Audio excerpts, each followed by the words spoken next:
নমস্কার বন্ধুরা, আজকের অনেক দিন বাদে আমি রান্নার একটা ভিডিও পোস্ট করছি। অনেক দিন বাদে আজকের মনে হলো যে যাই রান্না করি না কেন আজকের আমি শুটিং করবই।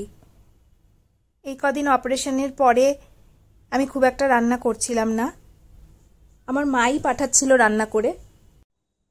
রেস্ট নিতে নিতে একেবারে কুঁড়ে হয়ে যাচ্ছিলাম, তাই ভাবলাম মাকে দুদিন বারণই করি রান্না পাঠাতে। মাকে ফোন করে বললাম, তুমি আর পাঠিও না, আমি দুটো দিন আবার করে দেখি কেমন লাগে। তো সেই মতন আজ আমি করছি পনিরের ডালনা। এটা তো সবাই করতে জানে, আমি আমার মতন আমার স্টাইলে করছি। ডুমো ডুমো করে আলু কেটে নিয়েছি, পনিরগুলোকেও কেটে নিয়েছি। হালকা করে পনিরগুলো তেলে ভেজে নেব। তার আগে পনিরগুলোতে নুন, হলুদ আর লঙ্কার গুঁড়ো মাখিয়ে নিয়েছি।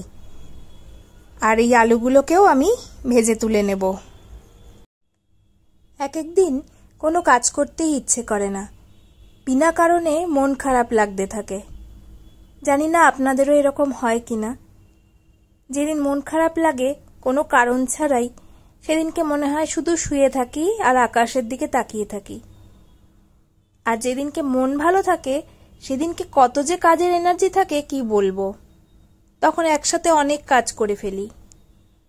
যদিও এই সময় আমি কোনো কাজই করে উঠতে পারছি না একসাথে, কি আর করব, তাই ধীরে সুস্থে এইটুকুই করছি। সর্ষের তেলের মধ্যে একটু ঘি দিয়ে নিলাম, আর দিয়ে নিলাম জিরে ফোড়ন, একটু হিং দিলাম, গোটা গরম মশলা আর পেঁয়াজ কুচি।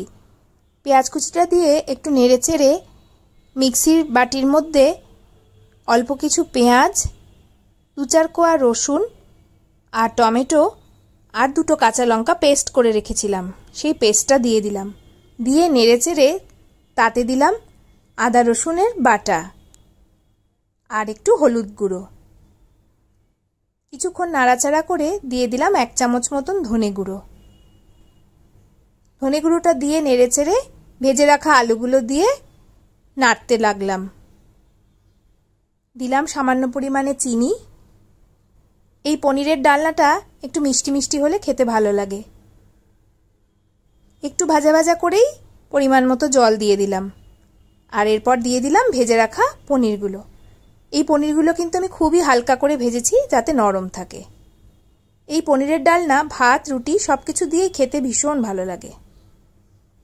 আমার পনিরের ডালনা একদম রেডি।